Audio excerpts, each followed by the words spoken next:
Bem-vindos ao programa Grupo Familiar. Eu sou a Estela e nesses próximos minutos estaremos juntos para falarmos da Palavra de Deus. Eu vou trazer dicas maravilhosas para você ainda nessa semana colocar em prática no seu dia a dia. E com certeza, colocando em prática a Palavra de Deus, nós temos muitas vitórias na nossa semana. Eu não estou sozinha, estou acompanhada aqui dos meus amigos e eu vou deixar com eles a apresentação. Olá para você, meu nome é Juliana, vamos estar aqui juntos, sejam bem-vindos para você, não saia daí, mas fique esses minutos todos aqui com a gente, que vai ser muito bom ouvir a palavra de Deus. É isso aí. Olá, eu sou o Lucas e tenho certeza que este grupo familiar hoje vai ser muito bom, vamos ouvir a palavra de Deus e convido você a ficar aqui até o final do programa com a gente para vermos tudo aquilo que Deus tem preparado para nós. Com certeza, Deus tem grandes coisas preparadas para nós e à minha direita tem aqui a pianista do dia, Sara. Oi. Oi. Um tchauzinho ali. E agora eu quero convidar todos a ficar de pé, sabe por quê? A Bíblia fala assim que Deus habita no meio do louvor do seu povo. E no grupo familiar, nós começamos também com música, com louvor, com cânticos. E a Bíblia também diz tudo quanto tem fôlego, louve ao Senhor. E é isso que nós vamos fazer agora, louvar ao Senhor, pois Cristo é o cabeça da igreja, é o cabeça do nosso grupo familiar. Amém? Amém. Vamos lá. Pois Cristo é o cabeça da igreja, o primeiro a ressurgir. E nós somos reis para governar, dando testemunho do seu poder. Mais uma vez. Pois Cristo é o cabeça da igreja, O primeiro a ressurgir. nós somos reis, e nós somos reis para governar, dando testemunho do seu poder. Damos testemunho, mais uma. Pois Cristo é o cabeça. Ide por todo mundo, pregar o evangelho a toda criatura. Nós não nos envergonhamos do evangelho de Jesus Cristo. Esse evangelho é o poder de Deus para a nossa salvação. Aleluia! Oh, glória, glória, glória, glória, aleluia! Glória, glória, aleluia! Glória, glória, aleluia! Vencendo. Vamos subir! Glória! Glória, glória, aleluia! Glória, glória, aleluia! Glória, glória, aleluia! Vencendo, vem Jesus! Glória! Glória, glória, aleluia! Outra parte não, né, Ju? Glória, glória, aleluia! Glória, glória, Aleluia, vencendo. Agora, com as nossas palmas assim, você que está desse lado também, louve a Deus conosco. Deus habita no meio do nosso louvor, tudo quanto tem fôlego, louve ao Senhor. Vamos lá. Glória, glória, aleluia. Glória, glória, aleluia. Glória, glória, aleluia. Vencendo, vem Jesus. Aê! Muito bem. Nós temos esse momento de alegria e também é um momento de gratidão. Já na oração do Pai Nosso, nós oramos, né? Pai Nosso que estás no céu, santificado seja o teu nome, venha a nós o teu reino. Seja feita a tua vontade. Dá-nos um coração agradecido pelo pão nosso de cada dia. E às vezes a correria é tão grande durante a semana e a gente se esquece de ser mais agradecido, de sermos mais gratos a Deus por tudo aquilo que Ele faz, por tudo aquilo que Ele fez e por tudo aquilo que Ele ainda fará. Nós temos tantos marcos com o nosso Deus, temos tantas histórias que nós temos sempre que nos lembrar todos os dias. Por isso que a Bíblia fala assim, traz à tua memória aquilo que te dá esperança, para que você tenha sempre esse coração agradecido por tudo aquilo que Deus é, muito mais do que apenas aquilo que Deus faz, porque a gente sabe que Deus tem muitos atributos e Ele faz muitas coisas por nós. Ele multiplica a farinha da nossa panela, Ele não deixa o azeite acabar, mas Ele é Ele é o marido de viúva, Ele é o pai de órfão. Como é que eu vou me esquecer disso? Então hoje, meu coração está grato, o seu coração está grato, e nós vamos agradecer a Deus por tudo isso. Amém? Vamos lá, chegai-vos de coração grato. Chegai-vos de coração grato, cantai ao Santo de Israel, porque nos deu o Filho Jesus Cristo. Louva. Mais uma vez, chegai-vos. Chegai-vos a Deus, e Ele vos chegará a vós. Cantai ao Santo de Israel, porque nos deu o Filho Jesus Cristo. Louva. E agora o fraco diga: eu sou forte. O pobre diga: eu sou rico, pelo que o Senhor fez. E agora, o fraco diga. E agora o fraco diga: eu sou forte. O pobre diga: eu sou rico, pelo que o Senhor fez por nós. Sabe, a Bíblia diz assim que uns confiam em carros, outros confiam em cavalos, mas a nossa confiança está no Senhor. A Bíblia também diz assim: confia no Senhor de todo o seu coração, não se estribe no seu próprio entendimento, reconhece o Senhor em todos os teus caminhos e Ele endireitará as tuas veredas. E agora o fraco diga: eu sou forte. O pobre diga: eu sou rico, pelo que o Senhor, Ele é a nossa força no dia da angústia. Mais uma vez, e agora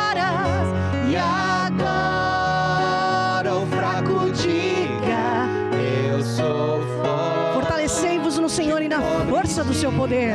Eu sou rico, pelo que o Senhor fez por nós. Aleluia. Obrigado, ó Deus, porque Tu és a nossa força. No dia da angústia, sempre nós temos um Deus a quem nós nos podemos recorrer. Tu és a nossa força, Tu és a rocha da nossa salvação.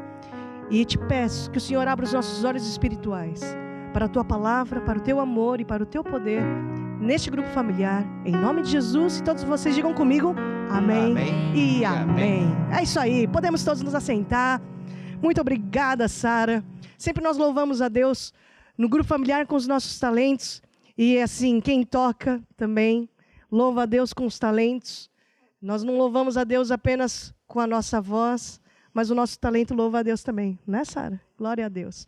Bom, grupo familiar é um ambiente tão propício, tão bom para nós estarmos, porque é o local onde Deus se utiliza de pessoas para cuidar do bem mais precioso dele aqui nessa terra.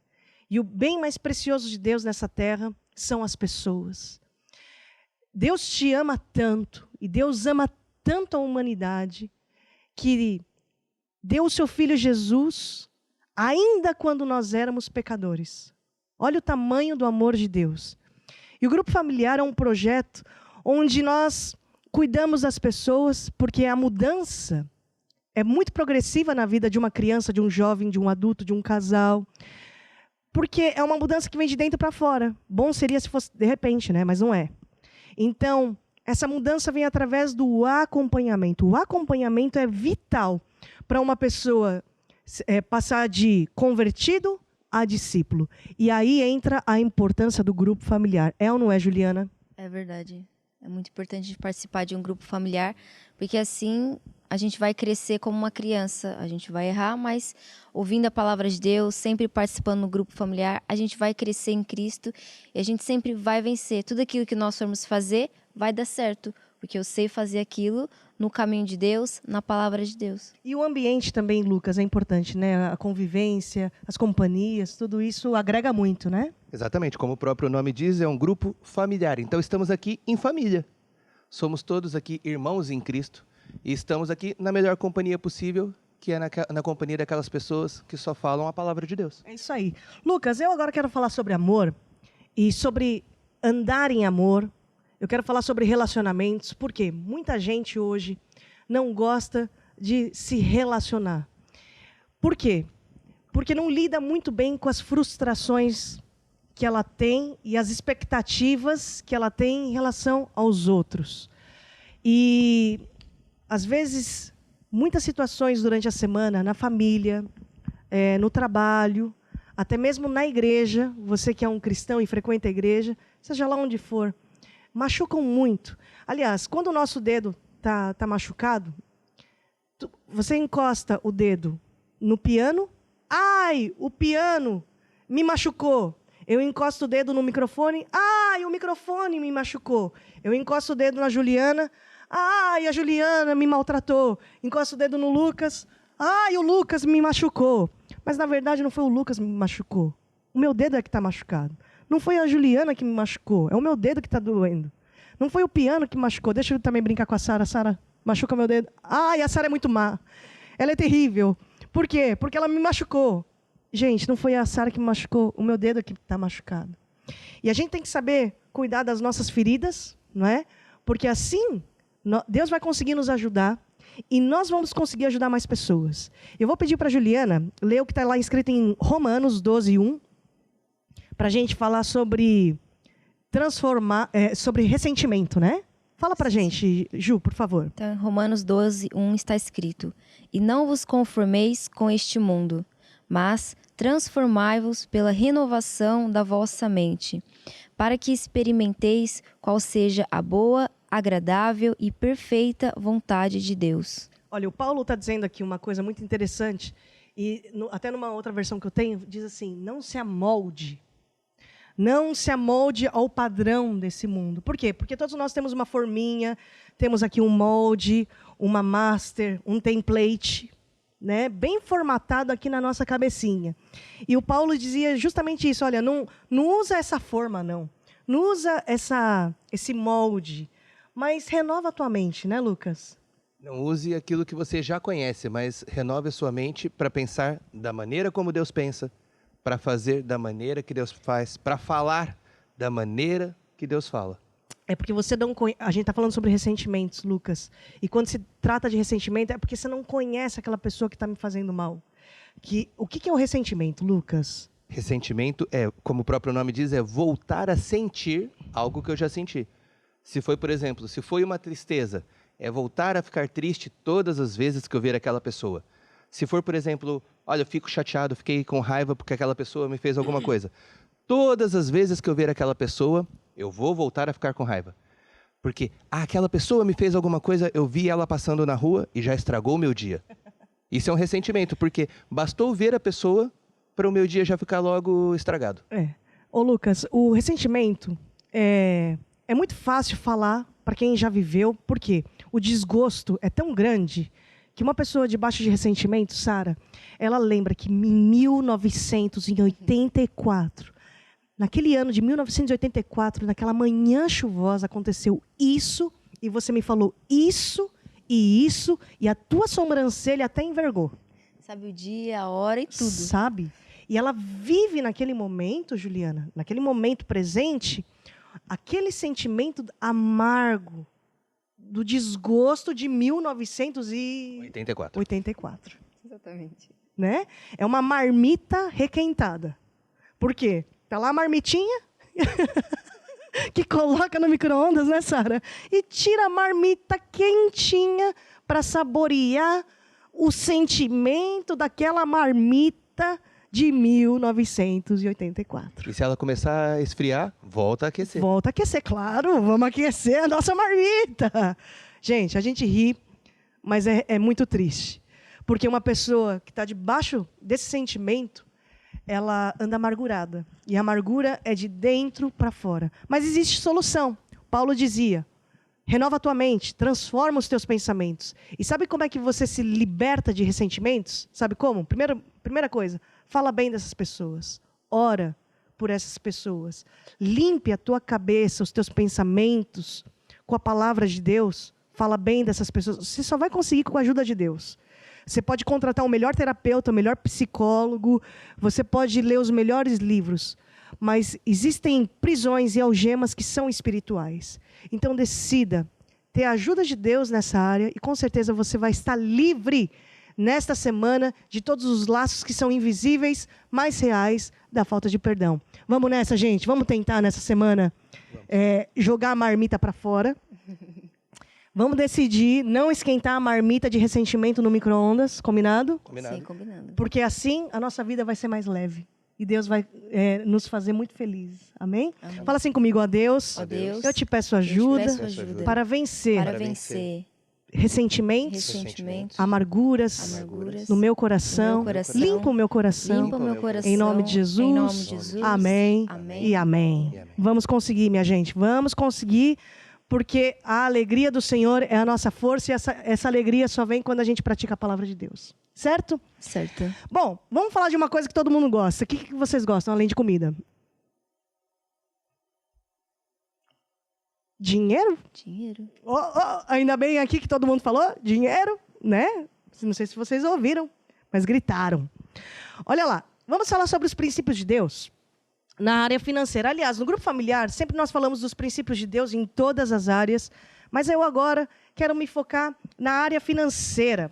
Porque se você seguir esses princípios de Deus na tua vida financeira, você vai vencer. E vai vencer o quê? Em primeiro lugar, você vai vencer o mundo. Quando a gente fala de vencer o mundo, é vencer esse sistema que escraviza a vida de uma pessoa. Essa corrida dos ratos. Vencer algemas que você tem aqui no seu interior. Os seus pensamentos, a escravidão, crenças, algumas coisas que desconhecemos. Está aqui dentro. Que nos leva até ter certas atitudes. E quando nós falamos do princípio de Deus, nessa área, aprendemos que o dinheiro é muito espiritual. Dinheiro é espiritual, sabe por quê? Porque mostra aquilo que você tem lá dentro.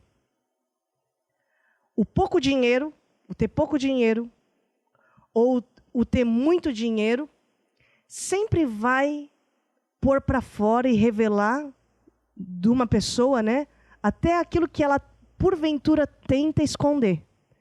Dinheiro é espiritual porque você vai gastar dinheiro com quem você ama. Você vai gastar dinheiro naquilo que você gosta. Define muito a prioridade do teu coração. Você sabe que dinheiro, na Bíblia, também é tratado como uma idolatria, até. Aliás, é tratado como um deus. Fala-se muito do deus Mamon. Já ouviram falar? Né? Sim. Então, por quê? Porque muitas pessoas colocam também o dinheiro numa posição em que o dinheiro não deve estar Deus ali. Então, por isso que é importante nós renovarmos a mente, até foi a Ju que leu, né? Sim. Renovar a mente, por quê? Porque o dinheiro não é mal, mas o amor ao dinheiro é a raiz de todo mal. Temos que renovar a mente, por quê? Porque a Bíblia também fala assim, sobre tudo que se deve guardar, não guarda só na poupança. Sobre tudo que se deve guardar, não guarda só dinheiro. Sobre tudo que se deve guardar, guarda o teu coração de ter, agora nessa área dizendo, né, o dinheiro no lugar errado. Porque às vezes a gente coloca o dinheiro numa posição que o dinheiro não deve estar. Né? Coloca o dinheiro em primeiro lugar. Em primeiro lugar. No primeiro lugar de tudo. Tudo é pelo dinheiro. Porque aí não é o dinheiro que é o escravo, é a pessoa que é o escravo, Que é escravo do dinheiro. Né? Então vamos olhar para a Bíblia. E hoje nós vamos falar de uma história muito bonita de Jesus Cristo na pesca milagrosa. E eu vou pedir aqui para a Juliana ler Lucas 5, versículo 2 a 6. Se você está em casa, pega lá a sua Bíblia. Se você não tem Bíblia em papel, pega lá a tua Bíblia digital para você acompanhar com a gente, tá bom? Lucas 5, a partir do versículo 1, do 1 a 6. Ju, por favor. Está escrito: E aconteceu que, apertando a multidão para ouvir a palavra de Deus, estava ele junto ao lago de Genezaré. E viu estar 2 barcos junto à praia do lago. E os pescadores, havendo descido deles, estavam lavando as redes. E, Entrando num dos barcos, que era o de Simão, pediu-lhe que o afastasse um pouco da terra, e assentando-se nele, ensinava do barco a multidão. E quando acabou de falar, disse a Simão: Faze-te ao mar alto, e lançai as vossas redes para pescar. E respondendo Simão, disse-lhe: Mestre, havendo trabalhado toda a noite, nada apanhamos, mas sobre a tua palavra lançarei a rede. E fazendo assim, colheram uma grande quantidade de peixes, e rompia-se-lhe a rede. Muito bonito. Aqui nós temos lições muito valiosas relacionadas à obediência do Pedro, mas também lições valiosas relacionadas ao poder de Deus que operou milagres aqui nessa situação. Ô Lucas, o que te chama a atenção aqui nessa história? O que eu acho muito interessante nessa história é que o Pedro, pelo que nós vemos, o versículo começa a falar aqui que Jesus viu que já tinham ali 2 barcos na praia e que os pescadores já tinham descido e estavam a lavar as redes. Ou seja, eles já tinham trabalhado a noite inteira. Já. E não fala em lugar nenhum que se viu ali um monte de peixes no barco ou se fosse o caso, numa caixa de isopor. Não. Diz que eles estavam lavando as redes e que não tinham pescado nada. Exatamente. E Jesus, depois de já ter pregado, já tinha ensinado a multidão que estava ali ao redor, Jesus diz para Pedro: olha, agora você vai para o mar e lança a rede. E o Pedro, ele era pescador profissional. Muito provavelmente, o pai dele era pescador. O avô dele era pescador. A primeira coisa que aquele rapaz aprendeu a fazer quando era pequeno foi pescar. Ele inclusive, conta a história, Lucas, que ele abriu lá o jornal do dia, né, para ver a temperatura. Ele abriu o aplicativo, foi lá para ver lá o vento, certo? Para ver o vento, para ver onde os peixes iam estar. Os peixes iam estar. E aí ele fez o quê? Ele esqueceu completamente tudo aquilo que ele conhecia para obedecer a instrução de Jesus. Porque se nós continuarmos a ler, o que Pedro diz para ele? Mestre, havendo trabalhado toda a noite, nada apanhamos. Mas sobre a tua palavra, eu vou lançar a rede. Ou seja, o Pedro teve que desligar aquela chavinha do que ele já conhecia, a lógica. Por quê? Eu não sei pescar, não sou pescador. Mas quem é realmente um pescador de profissão, sabe que não é durante o dia que se vai à pesca. A pescaria é feita durante a noite. Tanto é que, normalmente, o peixe fresco a gente compra quando vai logo pela manhã no mercado. Porque ele acabou de chegar, ele está fresquinho. Então, durante a noite que se pesca. Ô Lucas, você está falando uma coisa interessante, porque assim, ele sabia o que tinha acontecido. Para além do conhecimento dele, ele teve a experiência da madrugada. Ele já tinha trabalhado e não pescou nada. Não pescou nada. Então, assim, ou seja, diante dessa situação, ele tinha a opção de obedecer a Deus, a Jesus Cristo, né? Considerar aquela ordem que Jesus dizia, ou ser teimoso. Ser teimoso na experiência dele, ser teimoso naquilo que já tinha acontecido. Sim, ele tinha já uma má experiência daquele dia. Uhum. Provavelmente devia estar irritado, devia estar triste, porque trabalhou a noite inteira e não ia ter o que levar para casa. Afinal, aquela pesca era o mantimento da família dele. E ele teve que deixar o orgulho dele de lado. Exatamente. Porque ele era pescador. E esse homem chega, sobe no meu barco, fala aí um monte de coisas, e agora eu sou pescador profissional e ele me manda voltar fora do horário de trabalho para ir pescar. Mas Pedro deixou o orgulho de lado e provavelmente enquanto Jesus estava falando, Pedro devia estar prestando atenção. Exatamente. Estava ouvindo o que estava acontecendo. E ele prestou atenção, ouviu aquela palavra, com certeza entrou no coração dele e ele viu, olha, esse homem que está aí a falar, ainda não sei quem é, mas esse homem que está aí a falar não está falando uma coisa qualquer. Sabe por quê, Lucas? Porque a palavra de Deus é espírito e vida. Na área financeira, você até pode gostar de ler muitos livros que te ensinem sobre educação financeira. Mas a palavra de Deus tem uma característica, ela nos liberta. Por isso que a Bíblia fala assim, conhecereis a verdade e a verdade vos libertará. E é por isso que na área financeira, quando um crente precisa de libertação nessa área, ele precisa de ouvir e ler versículos, e ler a Bíblia, ouvir pregações relacionadas a essa área, porque a fé vem pelo ouvir e ouvir a palavra de Deus, inclusive nessa área. Exatamente. E foi o que aconteceu. O Pedro ouviu o que Jesus estava falando, criou fé no coração e obedeceu. Porque aí também tem a diferença. Não é só o ter ouvido. Ele ouviu e fez. Ele obedeceu aquilo que Jesus falou. E ele foi pescar. E nós continuamos a ver no versículo que ele diz o quê? Que eles foram, jogaram a rede e que quando puxaram, eram tantos peixes, ou seja, era uma pesca que não era uma pesca normal. Eram tantos peixes que as redes começaram a arrebentar. O que mostra que era uma pesca sobrenatural. Tinha mesmo que, pelo horário que era do dia, tem mesmo que ter sido um milagre de Deus para a vida do Pedro. É isso mesmo. Quer falar alguma coisa, Ju? Não. A Ju estava lá preparada. Eu quero dizer uma coisa. Deus, quando nos pede algo, Jesus, quando nos pede algo, nunca é para tirar. Sempre é para nos dar mais, é para nos abençoar. E quando nos abençoa, não apenas você é abençoado, mas quem está à tua volta é abençoado. E os projetos de Deus também são abençoados. Então, vale a pena confiar em Deus, obedecer a Deus, assim como Pedro também obedeceu. E com certeza você vai ver a intervenção divina na multiplicação na tua vida, em tudo aquilo que você pôr a mão, porque é uma promessa de Deus, né? Tudo aquilo que eu coloco as minhas mãos prospera. E é isso que nós vamos ver nessa semana. Posso ouvir um amém? Amém. É isso aí. E agora vamos para o nosso estudo bíblico, Sara. Posso seguir em frente, né? Hoje nós vamos dar continuação, prosseguimento à aula anterior. E vamos nos lembrar. Deixa eu ver quem aqui lembra. Quem tem uma boa memória. Qual foi a aula da semana passada? 1, 2, 3 e já. Arrependimento de obras mortas. Lucas, parabéns. Parte 1. E hoje, Ju... Não, deixa eu passar, Sara. Hoje, vamos ver se você descobre. A aula de hoje é arrependimento de obras mortas, parte 2. Uau! Sara, toca aqui. Boa. E eu quero recapitular a aula passada. Por quê?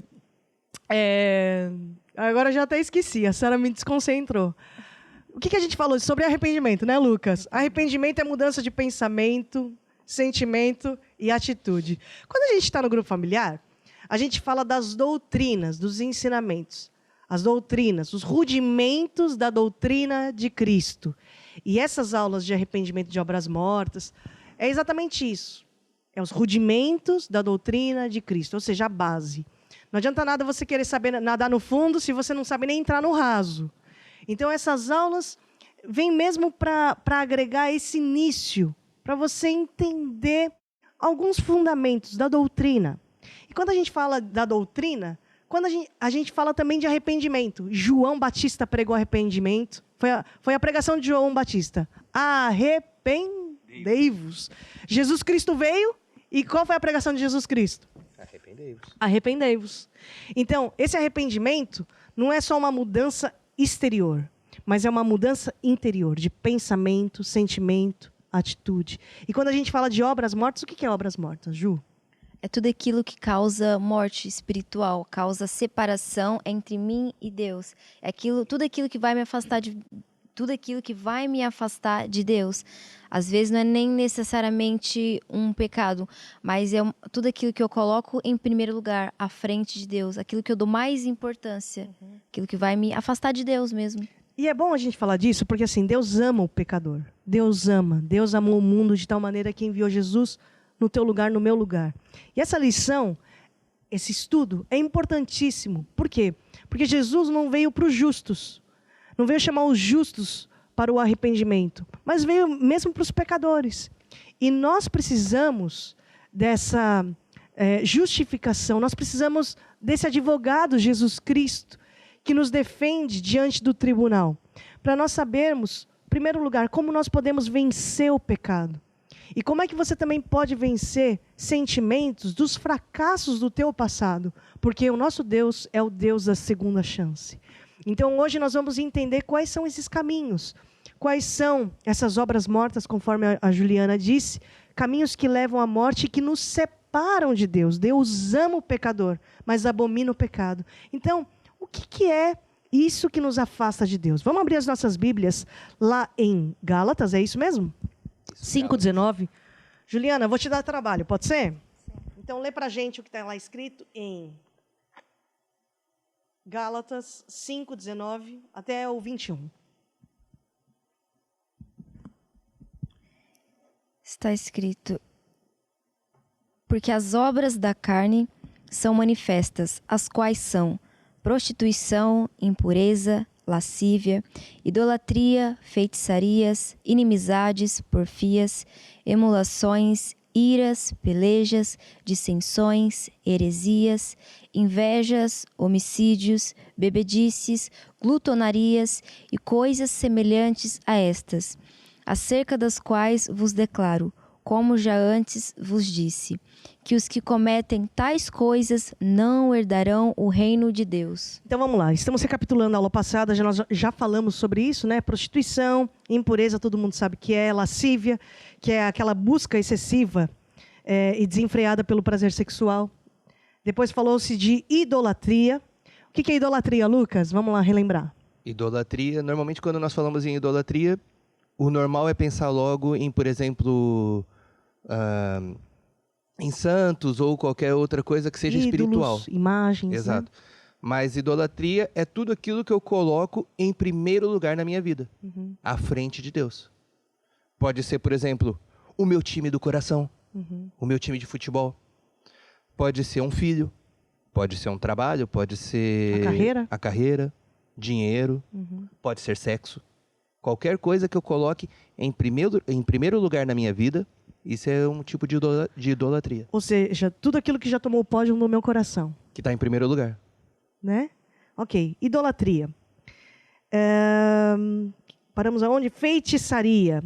Feitiçaria é toda a prática que envolve o uso de poderes sobrenaturais para alcançar um fim. Certo? Depois, me ajudem. Parei na feitiçaria. Inimizades. Inimizades são conflitos, agressões físicas até, né? Porfia, rivalidade, competição, aquela busca obstinada pela vitória. Que se for preciso, até mesmo prejudica o outro para ganhar. O Lucas até estava falando, é aquele cara que pega para ganhar a corrida. Vai lá e fura o pneu do outro. Fura o pneu do outro só para ganhar a corrida, né? Exato. Aí o Lucas começou a escavar os exemplos, outros exemplos aí. Eu me lembrei, por exemplo, de um desenho muito antigo que era aquele da Corrida Maluca. Que nós tínhamos um personagem no desenho que ele já estava em primeiro lugar. Ele conseguiu passar todo mundo. Mas para garantir que ele ia ganhar, ele cavava um buraco no chão para que todos os outros competidores caíssem naquele buraco. Enquanto isso, ele esquecia de continuar a correr. Ele esquecia de correr para ganhar a corrida, e enquanto ele estava cavando aquele buraco, os outros competidores passavam. Ou então, ele estava ali fazendo alguma coisa para atrapalhar, a tentar furar o pneu de alguém. Enquanto ele estava ali furando o pneu, os outros competidores passavam e ele sempre perdia. Por quê? Ele estava tão fixado em eu preciso ganhar, eu preciso prejudicar o outro para ele não ganhar, que ele esquecia de correr. Isso é engraçado, porque para o chefe falar bem de mim, né? Então deixa eu falar mal dos outros. Então, para eu mostrar que eu sou competente, deixa eu falar da incompetência dos outros. Não é verdade? Então, isso é uma obra morta, Ju. A minha mãe usava um exemplo muito engraçado que era: o macaco enrola o rabo e fala mal do rabo do outro. Olha lá. Que era, para não verem o meu defeito, eu preciso mostrar o defeito do outro. Exatamente. Eu preciso mostrar que é o outro que está errado. De repente, eu até estava certo, mas eu preciso garantir que o outro fique com uma imagem que ele é que é o errado. Mesmo que eu estivesse certo, não me importa. Eu tenho que queimar a imagem do outro. Eu tenho que conseguir prejudicar o meu irmãozinho. Tá certo. Olha lá, bom exemplo. Depois tem o ciúme, Lucas. Ciúme é o querer controlar. Pode ser, por exemplo, o ciúme numa relação.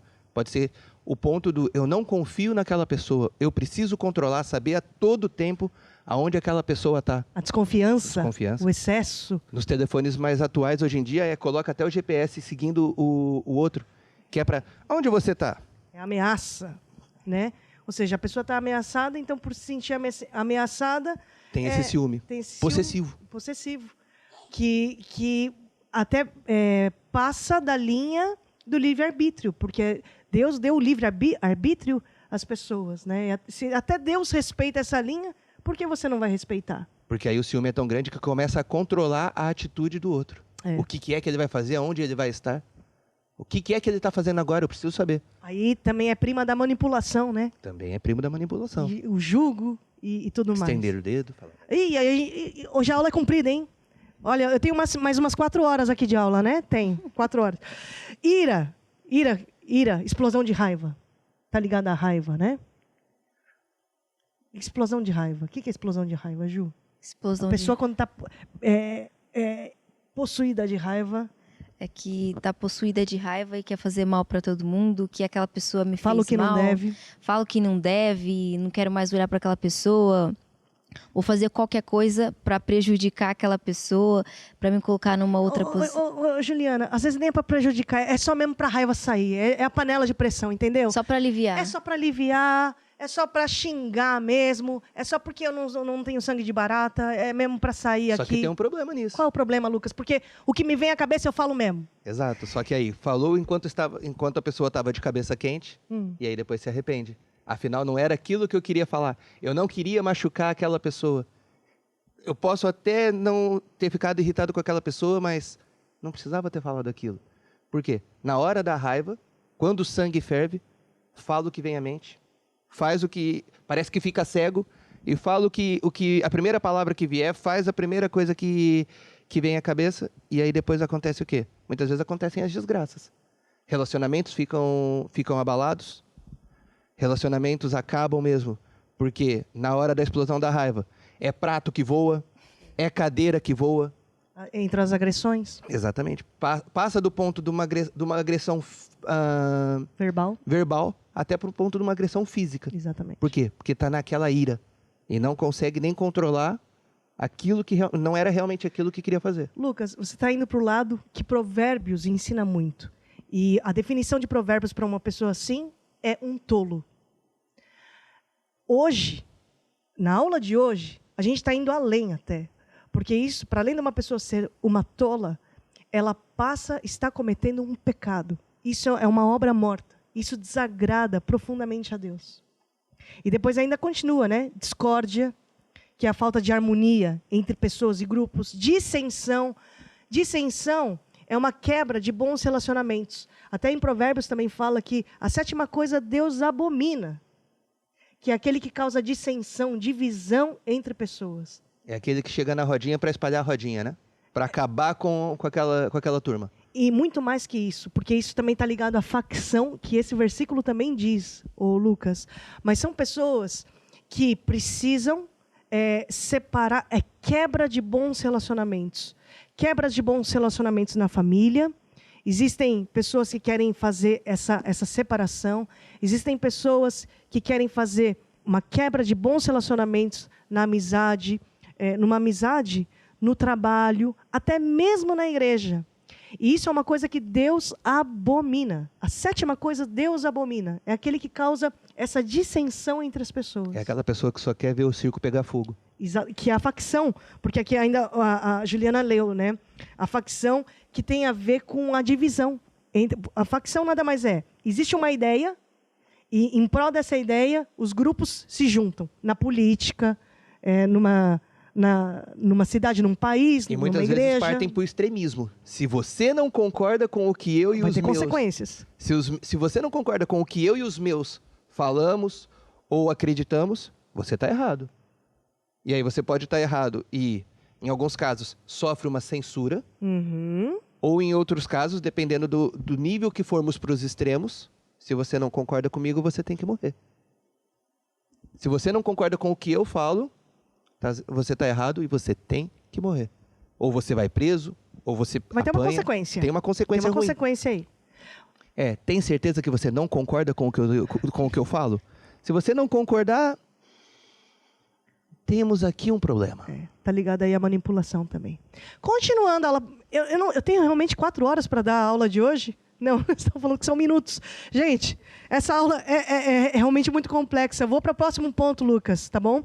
A gente vai falar falamos sobre idolatria, várias coisas aqui, mas agora nós vamos falar sobre espiritismo, consultar mortos. Juliana, Deuteronômio 18, 10 até o 12. Se tem Bíblia em casa, lê com a gente, tá bom? 10 ao 12. Está escrito: entre ti não se achará quem faça passar pelo fogo o seu filho ou a sua filha, nem adivinhador, nem prognosticador, nem agoureiro, nem feiticeiro, nem encantador de encantamentos, nem quem consulte um espírito adivinhante, nem mágico, nem quem consulte os mortos, pois todo aquele que faz tal coisa é abominação ao Senhor. E por estas abominações o Senhor teu Deus as lança fora de diante de ti.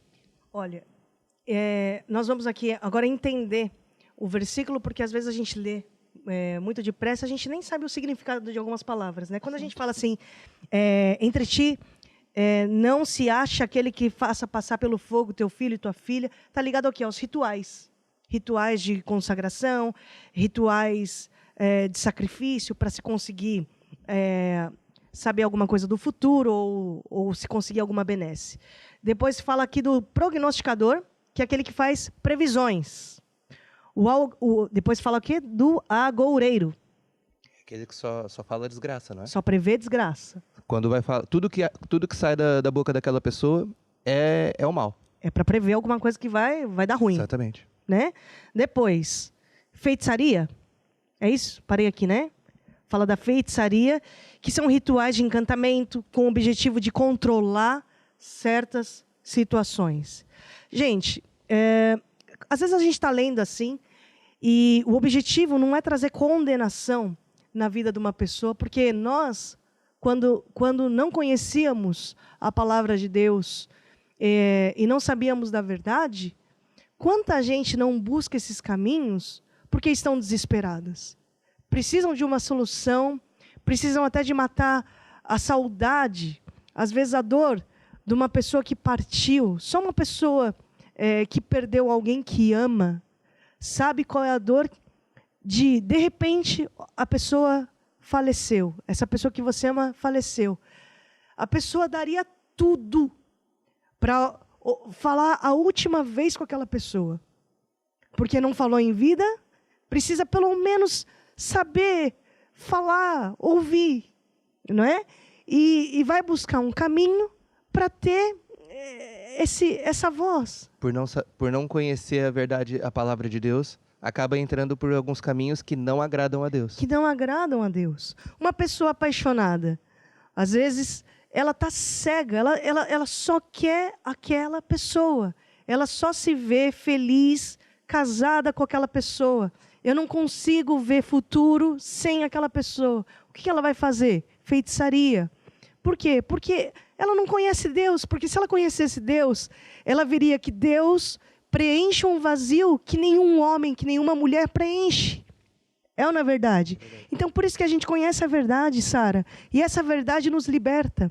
E quando a gente fala dessas verdades para uma pessoa que anda nesses caminhos, a gente tem que falar com muito amor. Porque é o amor de Deus que transforma o coração das pessoas, e é Jesus, é o Espírito Santo que convence uma pessoa da justiça, do juízo e do pecado. Não é você que convence, não sou eu que convence uma pessoa, é o Espírito Santo, é só o Espírito Santo que consegue mudar os botões aqui dentro do nosso coração.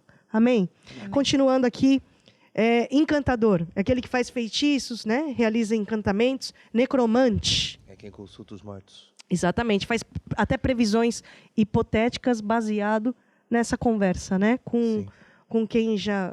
O espírito dos mortos, né? Supostamente pela comunicação dos mortos. E depois a Juliana falou sobre mágico, né? Sim. Que é a pessoa que pratica magia, bruxos, feiticeiros, magos. E até hoje está muito assim... divulgado nos desenhos infantis, no meio das crianças. É tão bonitinho ter um mágico, é tão bonitinho ter um feiticeiro. Ah, que mal tem. Mas, na verdade, tudo isso tem uma origem e nós temos que entender isso. Certo? Estamos falando do que mesmo? Qual é a aula de hoje? Arrependimento de obras mortas. Arrependimento de obras mortas. E o que é arrependimento, Lucas? Arrependimento é eu entender que eu estou indo por um caminho e que aquele caminho estava errado. Olha, estava aqui com o meu GPS no carro. E, de repente, a mocinha ali do GPS diz para eu fazer o retorno, para eu mudar o caminho, porque eu passei a saída que eu tinha aqui. Então, eu vou ali e faço o retorno. Em alguns casos, o GPS vai te dizer para você virar a primeira direita, virar a primeira direita, virar a primeira direita e entrar no caminho certo. Ele te corrigiu o caminho. Outras vezes, você está num caminho que não tem um retorno ali. Então, o que o GPS vai te dizer é, faça imediatamente o retorno. Ou seja, você está num caminho que não tem volta. Um caminho que é um caminho que está indo mal, se afastando cada vez mais de Deus. Então, eu preciso fazer o retorno, voltar e começar a andar em direção a Deus. Começar a andar no caminho certo. Virar as costas para aquilo que desagrada a Deus e começar a andar na direção de agradar a Deus a cada dia. E esse é um termo evangélico, crentez, que nós usamos, conversão. Olha lá, que ele converteu, que ele está convertido. O que quer dizer isso? Ele mudou a rota, ele estava indo por um caminho. Meu amado amigo, meu amado irmão, caiu 3, levanta. Vai para a 4, caiu 4, levanta 5, mas levanta. Porque Deus é o Deus da segunda chance. Confessa os teus pecados a Deus, siga em frente. Deus, ele é fiel e justo para te perdoar. Jesus Cristo veio mesmo para isso, para desfazer as obras do inimigo na tua vida. Eu não posso continuar. Me falaram que eu não tenho 4 horas de aula. Não tenho minutos para terminar o programa. Mas essa aula continua. Não perdoar, guardar rancor, ressentimento, se envolver em críticas, apontar de dedos, discussões, comer muito, beber muito. Também obras mortas. É, obras mortas. Ju, não olha pra mim, não. Eu não como muito, não, Ju. Só o bolo da tua mãe, da dona Geni, um abraço. Que é muito bom. Gente, 4 coisas que Deus quer que você saiba. Todos nós pecamos, falhamos. Mas existe um só mediador entre o homem e Deus. Jesus Cristo, que é o único caminho, verdade e vida. É esse Jesus que nos justifica, que nos defende de todo pecado. Nos defende dos crimes que nós cometemos lá atrás, desses caminhos errados que nós falamos hoje. Jesus Cristo é o nosso advogado fiel. E é através de Jesus que nós temos hoje o perdão, porque Ele é que nos lava, é Ele que nos limpa de todo pecado e de todo mal. Se é o teu desejo receber esse Jesus no teu coração, eu quero convidar você que está em casa e todos vocês que estão aqui no estúdio para fazer uma oração comigo. Amém? Amém. Feche seus olhos e diga assim comigo: ó Deus, Ó Deus, eu recebo Jesus Cristo no meu coração. no meu coração. Eu acredito que Jesus morreu naquela cruz para me salvar. para me salvar. Eu falhei, eu admito. Me perdoa, ó Deus. Me perdoa, Deus. E agora, Jesus, eu te recebo, como meu Senhor, e Salvador. Recebo agora a minha salvação. Amém. Amém. E amém. E amém. Amém. Vamos conseguir, com a ajuda de Deus, na nossa vida. E com certeza, com Cristo ao nosso lado, tudo vai muito bem. Nós agora vamos interceder. Nós vamos orar aqui pelo nosso grupo familiar. Lucas, interceder é nos colocarmos na brecha. Exatamente. Interceder é lutar por alguma coisa para alcançarmos um objetivo. É isso. E aqui eu quero orar por vocês. Levanta os seus braços assim, por todas as pessoas que nos assistem. Fala assim comigo: ó Deus, nós oramos pelo nosso grupo familiar e pelas pessoas que nos assistem. Declaramos salvação, cura, libertação, alegria, muita felicidade. Em nome de Jesus. Amém. E amém. Glória a Deus. Uma salva de palmas. Eu quero convidar todos a ficar de pé. E agora nós vamos terminar com uma canção que diz: temos vitória. Eu quero mandar aquele abraço para todos vocês que estão aí. Vocês também se despeçam assim. Quer falar alguma coisa? Então, um grande abraço. Continue acompanhando a nossa programação, que não fica só pelo grupo familiar, mas temos uma grande programação que você pode acompanhar, pode se informar no nosso site, a programação toda da TV Maná Brasil. Vamos lá, temos vitória! Temos Ju, até a próxima! Temos vitória no nome de Jesus. Aleluia! Temos vitória, temos